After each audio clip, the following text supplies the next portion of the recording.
বেগুন দিয়ে ইলিশ মাছ রান্না করব অ্যান্ড চিংড়ি মাছ হচ্ছে আমি যেভাবে সহজ উপায়ে রান্না করি সেই রেসিপিটা আপনাদের মাঝে আজকে তুলে ধরব।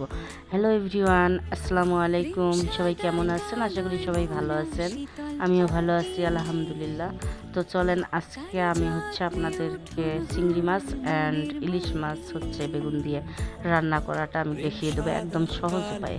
তো শুরুতেই আমি হচ্ছে চিংড়ি মাছটা হচ্ছে রান্না করার জন্য মশলাটা কষিয়ে নিই।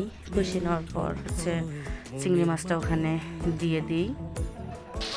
তো মাছের মধ্যে আমি একটু দুধ ইউজ করি, কারণ আমার কাছে হচ্ছে এই ইয়াটা মানে মজা লাগছে, যার কারণে এটা আবারও মায়ের জন্য স্পেশালভাবে হচ্ছে রান্না করলাম।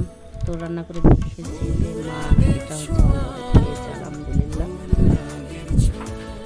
আমার রান্না চিংড়ি মাছ রান্না কমপ্লিট। এখন আমি হচ্ছে ইলিশ মাছটা হচ্ছে রান্না করবো, আপনারা একটু দেখে নিন।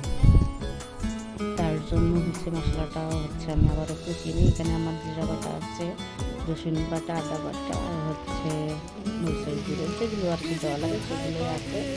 তো এখানে আমি মাছ অ্যান্ড বেগুন আমি একসঙ্গেই হচ্ছে দিয়ে দিই, কারণ যেহেতু আমি মাছটা হচ্ছে মানে ভাজি নেই না, যার কারণে আমি মাছ বেগুন একসঙ্গে দিয়ে হচ্ছে রান্না করে দেবো।